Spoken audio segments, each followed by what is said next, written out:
Si algún día perdiera la vida. El Seminario Teológico Defensores de la Verdad, con oficina central en la 12 Avenida B, 629 Zona 1, Villanueva, Guatemala, teléfono 5760-1522, presenta. Cuando les predico, pues no aceptan la verdad de Dios. La verdad sin fronteras. Critico. En la voz de su hermano en Cristo, Manuel de Jesús Latín Ramírez.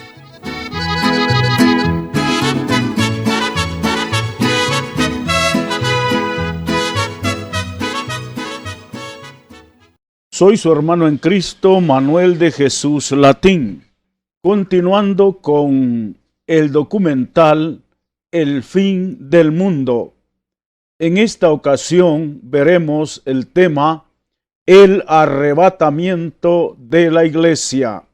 Según Juan 14, 2 y 3, la Biblia dice: En la casa de mi Padre muchas moradas hay. Si así no fuera, yo os lo hubiera dicho. Voy pues a preparar lugar para vosotros. Y si me fuere y os preparare lugar, vendré otra vez y os tomaré a mí mismo, para que donde yo estoy, vosotros también estéis. En Primera Tesalonicenses, capítulo 4, versos 16 y 17, la Biblia dice: Porque el Señor mismo, con voz de mando, con voz de arcángel y con trompeta de Dios, descenderá del cielo, y los muertos en Cristo resucitarán primero. Luego nosotros, los que vivimos, los que hayamos quedado, seremos arrebatados juntamente con ellos en las nubes para recibir al Señor en el aire, y así estaremos siempre con el Señor. Transformación del cuerpo visible a un cuerpo invisible. Según lo relata la Santa Biblia y hasta donde nosotros podemos entender, juntamente con el arrebatamiento de la iglesia, se efectuará la transformación del cuerpo humano por un cuerpo espiritual e inmortal. Esto está muy claro en 1 Corintios capítulo 15, versos 52 al 53, que dice: He aquí, os digo un misterio, no todos dormiremos, pero todos seremos transformados en un momento, en un abrir y cerrar de ojos, a la final trompeta, porque se tocará la trompeta, y los muertos serán resucitados, incorruptibles, y nosotros seremos transformados, porque es necesario que este cuerpo corruptible se vista de incorrupción, y esto mortal se vista de inmortalidad. La transformación es necesaria porque la carne y la sangre, es decir, el cuerpo terrenal, no pueden heredar el reino de Dios, ni la corrupción heredará la incorrupción. Pablo les cuenta un secreto, un misterio, es decir, algo que no había sido conocido anteriormente en la historia humana, pero que ha sido revelado al siervo de Dios como parte del arrebatamiento de la iglesia en 1 Corintios 4:1. No todo el pueblo de Dios dormirá el sueño de la muerte, es decir, morirá, pero es absolutamente seguro que todos serán transformados. Según lo vimos anteriormente, la venida de Cristo ocurrirá en un instante y el final será anunciado con el sonido de la trompeta. Compare Zacarías 9:14. Entonces los muertos se levantarán y el pueblo de Dios será transformado, según lo vimos anteriormente en la cita de 1 Corintios. Cuando esto suceda, acontecerá lo que predijo el profeta: la muerte será sórbida en victoria, Nuevamente Pablo puede citar la profecía de Oseas 13:14, que es precedida por la promesa de que el Señor librará a su pueblo de la tumba. ¿Cómo será la transformación? Es muy importante que esto lo analicemos desde el punto de vista de Cristo. Cuando Él resucitó, su cuerpo mortal fue transformado. Ya no tenía las señales de los azotes en su espalda, únicamente las señales de los clavos y la herida en su costado que la conserva como testimonio de su sacrificio por los seres humanos. Seremos transformados de cuerpo visible a cuerpo invisible, según lo hemos visto en 1 Corintios 15:51 al 53. Lo repito, he aquí os digo un misterio: no todos dormiremos, pero todos seremos transformados en un momento, en un abrir y cerrar de ojos, a la final trompeta, porque se tocará la trompeta y los muertos serán resucitados incorruptibles, y nosotros seremos transformados, porque es necesario que esto corruptible se vista de incorrupción y esto mortal se vista de inmortalidad. El doctor Joel Rivas dice: para poder salir del cielo atmosférico hacia el espacio sideral, es necesario que las partículas atómicas de las que estamos formados sean cambiadas a átomos de neuronas y protones por átomos de neurinos y neutrinos. Siempre hay materia, pero con otras facultades, un cuerpo que no produce desechos, y en el momento de la transformación, los cuerpos serán perfeccionados, de la misma complexión física, la misma edad, la misma estatura y con la misma capacidad de conocimiento mental. El nuevo cuerpo no necesitará medios para transportación. Se viajará a la velocidad del querer. ¿Comeremos en el cuerpo invisible? Ejemplo: en la transformación del cuerpo visible al cuerpo invisible comeremos, pero no defecaremos. Esto lo podemos probar en el sentido de que Cristo ingirió alimento material ya en su cuerpo transformado, según Lucas 24, 28 y 31 y 36, 42 y Juan 25, 9 y 13. Según la Biblia, después del arrebatamiento de la iglesia, se efectuarán las bodas del Cordero, y en la boda habrá una cena de recepción, en donde todos comeremos en la celebración de las bodas del Hijo de Dios, Jesucristo. Apocalipsis 19:9. Después de la transformación, vamos a comer de forma similar a como hacemos hoy en este cuerpo visible. Así lo haremos cuando estemos en el cuerpo invisible e inmortal. Doctor Joel Rivas. En Mateo 26:29 la Biblia dice: y os digo que desde ahora no beberé más de este fruto de la vid hasta aquel día en que lo beba nuevo con vosotros en el reino de mi Padre. Estudie teología bíblica en su misma casa. El Seminario Teológico Defensores de la Verdad le brinda la oportunidad de estudiar teología en su casa. Según las leyes de Guatemala, todo ministro de culto deberá poseer su título teológico extendido por una entidad autorizada por el Ministerio de Gobernación.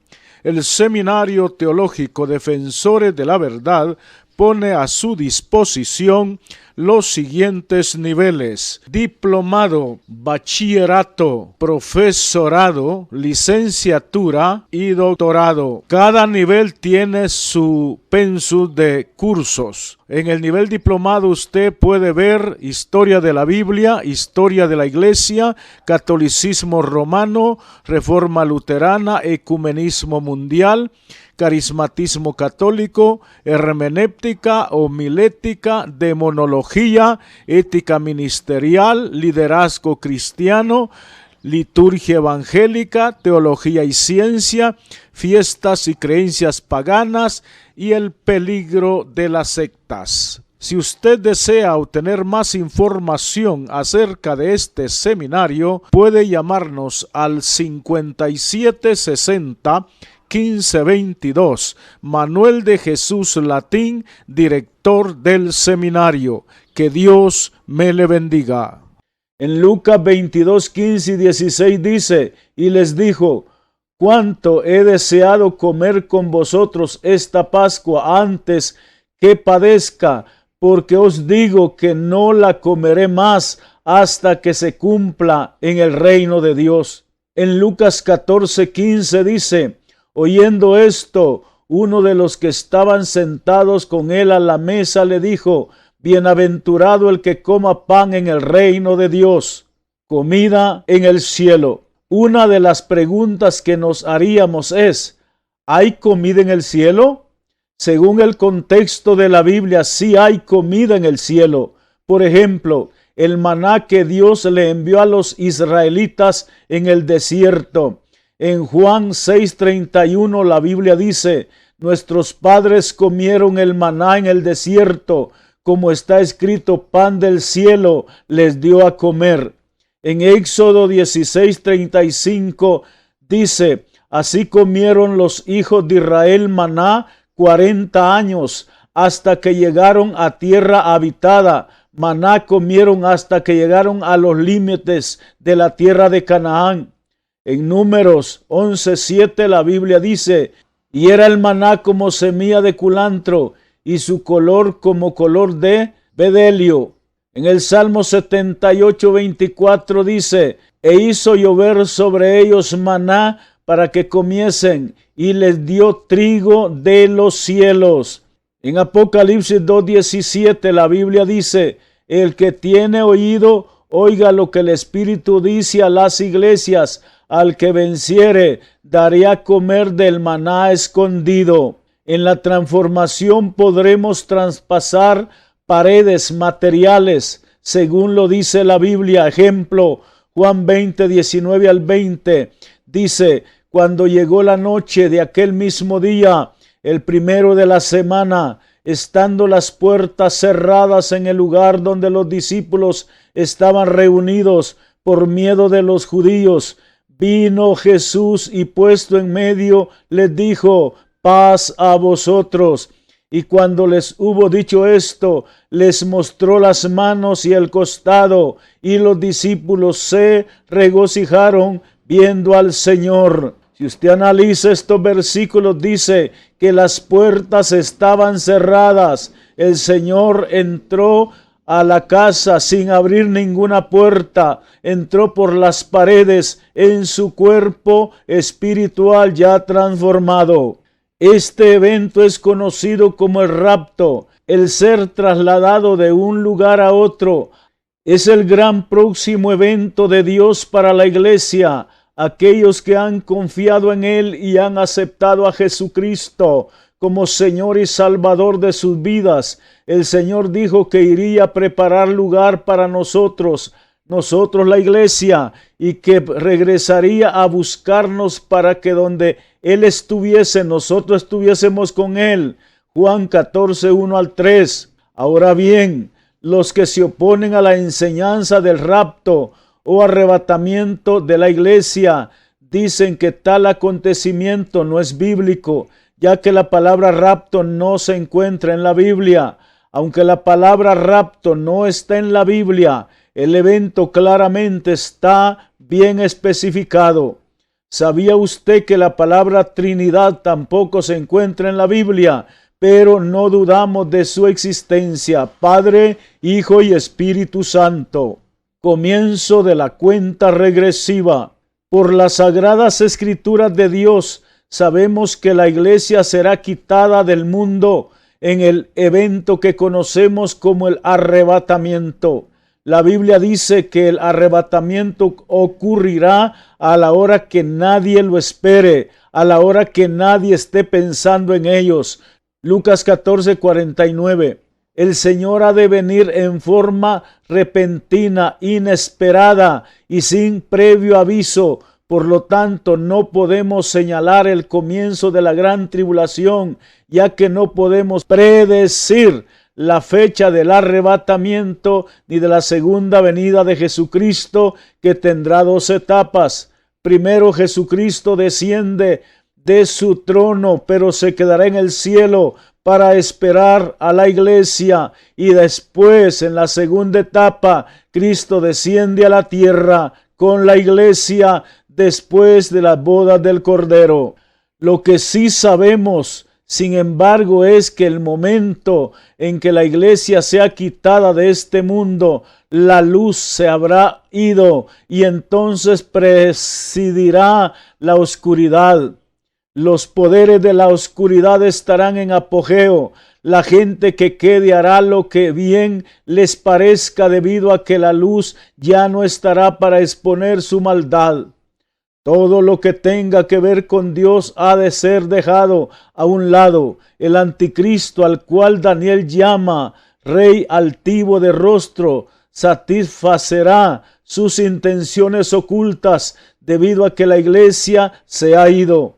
Alguno podría estar poco familiarizado con el término arrebatamiento. El mismo no se encuentra en la mayoría de las traducciones al español de la Biblia. Si bien se escribe mucho sobre este tema y muchos teólogos están comenzando a oponerse a la realidad del arrebatamiento, que no creen en la segunda venida de Jesús ni en el arrebatamiento de la iglesia, en la gran tribulación, entre otras doctrinas fundamentales.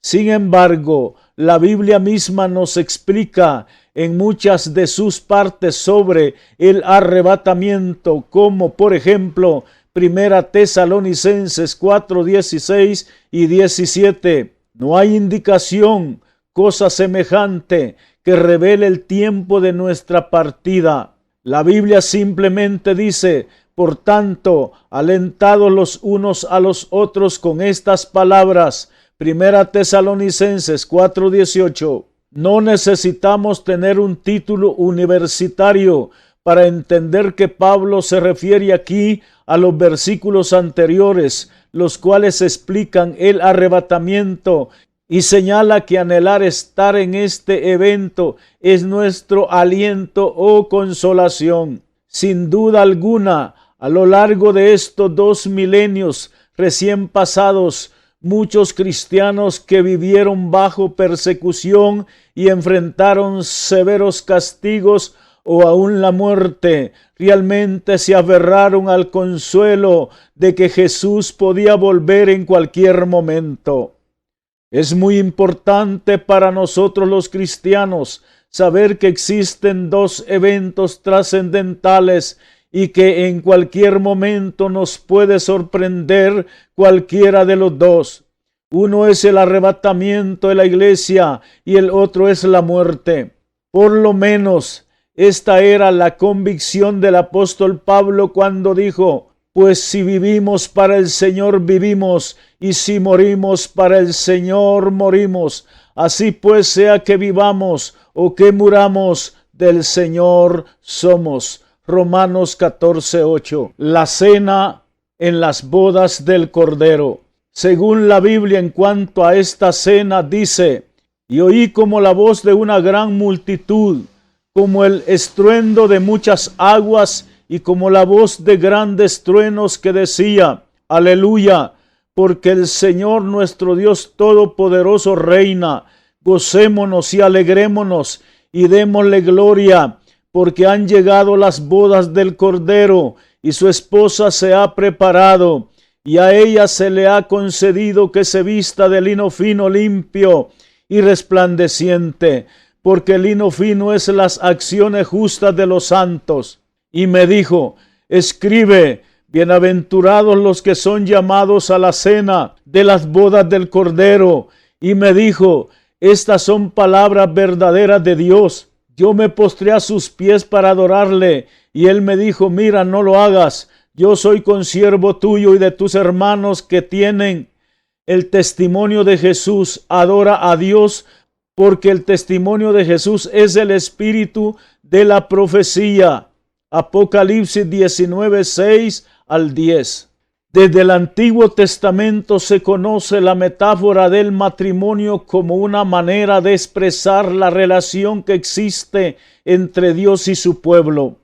Por ejemplo, previendo el tiempo de la restauración, Dios consuela a su pueblo diciéndole: de la afrenta de tu viudez no tendrás más memoria, porque tu marido es tu hacedor.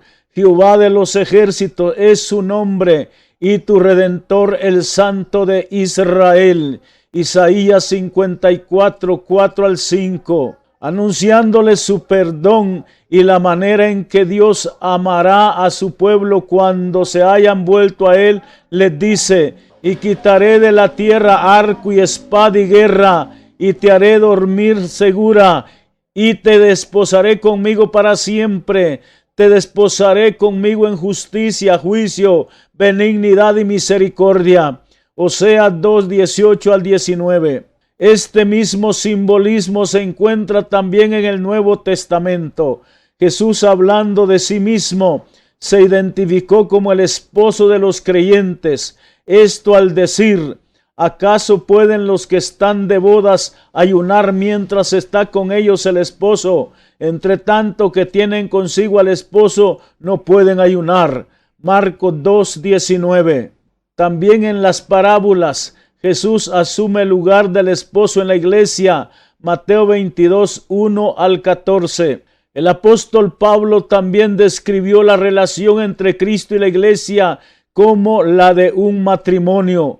Así dice: maridos, amad a vuestras mujeres, así como Cristo amó a la iglesia y se entregó a sí mismo por ella. Grande es este misterio, mas yo digo esto respecto de Cristo y la iglesia. Efesios 5, 25 al 32. Después de haberse celebrado anticipadamente en el cielo el acto triunfal y definitivo del bien sobre el mal, representado por la demolición del aparato gobernante y el centro corruptor de la bestia, la gran ramera, el mundo estará preparado para mejores cosas de parte de Dios. Una de ellas será la fiesta de bodas de Cristo con la iglesia en el momento y lugar que Dios ha designado. El momento en que celebrarán las bodas del Cordero. En el versículo 6, Juan dice que volvió a escuchar a la multitud celestial de los versículos 1 al 5 del capítulo 19, que proclamaban aleluyas a Dios, dando a entender que su reino eterno sobre todo el universo ya es un hecho innegable. En los primeros versículos se mencionó de nuevo la aplastante victoria de Cristo sobre Babilonia, la cual también se da por sentado. Aquí, en cambio, ya solo se declara el resultado consecuente de dicha victoria. Aleluya, porque el Señor nuestro Dios Todopoderoso reina. Eso significa que el acto glorioso de las bodas del Cordero se realizarán en estrecha relación con el establecimiento del reino eterno de Dios. Recordemos que a partir del momento del rapto, la iglesia permanecerá por 7 años en el aire, lo cual podría compararse al tiempo del desposorio entre Cristo y su amada, tomando como ejemplo el matrimonio judío, que su fiesta era de 7 días. Aquella será una atmósfera de comunión y gozo en el lugar que Jesús ha preparado para los suyos. En dónde se realizará no lo sabemos. En el momento preciso de la finalización y consumación de esta unión mística entre Jesús y su iglesia, no señala con exactitud. Sin embargo, podemos decir que esto se verificará antes de la parusia del Rey de Reyes y Señor de Señores. Ya para entonces se contará con la presencia de todos los que formaremos parte del cuerpo de Cristo, tanto los del arrebatamiento como los que habrán sellado con su vida el testimonio de Jesucristo durante la gran tribulación. Los años de persecución, juicios, plagas y destrucción habrán pasado. Ahora será el momento de regocijo interminable, porque esta será una unión que nunca será disuelta. Jesús, conscientemente en la administración de los misterios de su reino, da cumplimiento a la promesa de galardonar a los que esperan su venida. En Apocalipsis capítulo 22, verso 12 dice: He aquí yo vengo pronto, y mi galardón conmigo para recompensar a cada uno según sea su obra.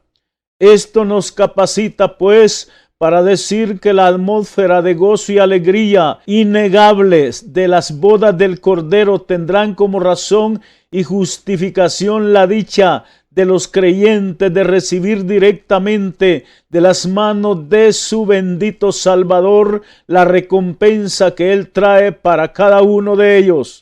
El testimonio de que su esposa se ha preparado, según Apocalipsis 19:7, provino de la gran multitud celestial, garantizando el éxito de esta unión eterna entre la iglesia y su Salvador. El atavío de la iglesia destaca dos aspectos de su preparación espiritual: lino fino, limpio y resplandeciente, es el símbolo de la pureza. El pregón nupcial especifica que a la esposa, la iglesia, se le ha concedido que se vista de lino fino, limpio y resplandeciente, porque el lino fino es las acciones justas de los santos. Apocalipsis 19:8.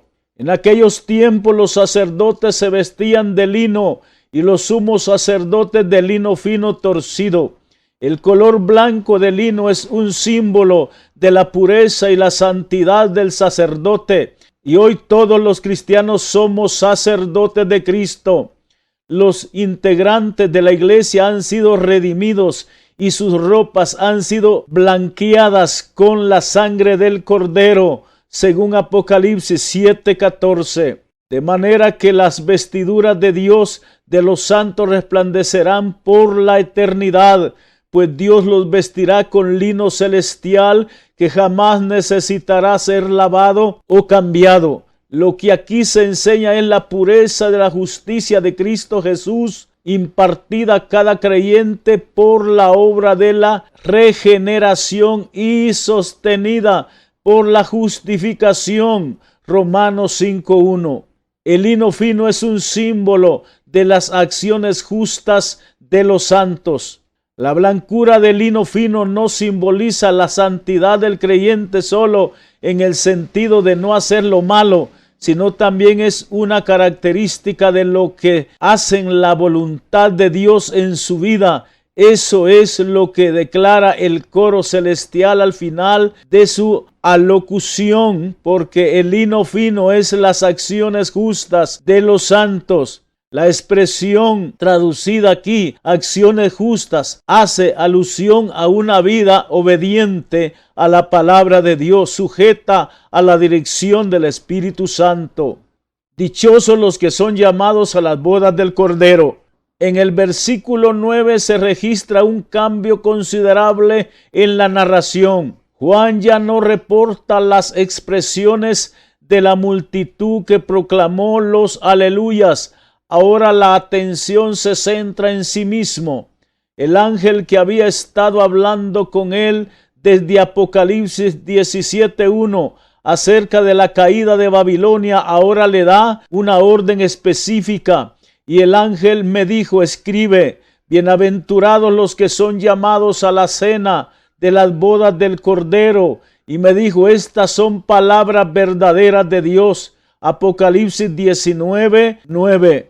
Mientras en el aire se realizan las bodas del Cordero, la tierra está siendo gobernada por un hombre simbólicamente llamado la bestia o el anticristo, según el texto bíblico, que en realidad será la encarnación del mismo Lucifer, quien gobernará el mundo durante los 7 años de las bodas del Cordero. Este evento da paso al gobierno del diablo en la tierra, ya que Satanás eso es lo que persigue y es lo que el Señor le permitirá en los últimos tiempos, ya que hasta hoy ningún gobierno ha podido poner paz en la tierra. Cuando venga el gobierno del diablo, el anticristo o la bestia, él pondrá una paz temporal y la gente lo aceptará. Lo que no saben es que este ser humano está poseído por la misma fuerza de Satanás, el diablo y Lucifer, que es el mismo. Él gobernará el mundo durante 7 años. Lastimosamente, mucha gente hoy no quiere obedecer al Evangelio de Jesucristo, que es la única forma de escapar de los juicios que vienen sobre la tierra. No hay otra forma de poder librarse e irse con Jesucristo, sino solamente a través del Evangelio. Cuando la persona acepta a Cristo y le sirve y le es fiel hasta su muerte, entonces estará preparado para que Cristo se lo venga a llevar y no pasará la gran tribulación en esta tierra. Que el Señor me le bendiga, mi amado hermano y amigo. Ha sido su hermano en Cristo, Manuel de Jesús Latín Ramírez, antes predicador católico, hoy convertido al Evangelio de nuestro Señor Jesucristo.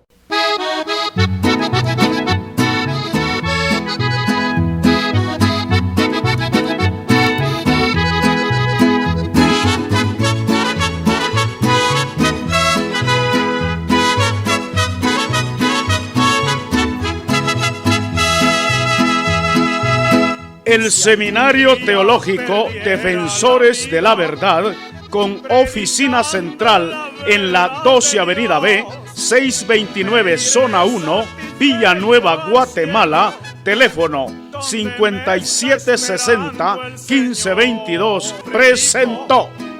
Pues no aceptan la verdad. La verdad sin fronteras. Tan que yo les critico. En la voz de su hermano en Cristo, Manuel de Jesús Latín Ramírez. Muchas gracias. Os hará libres.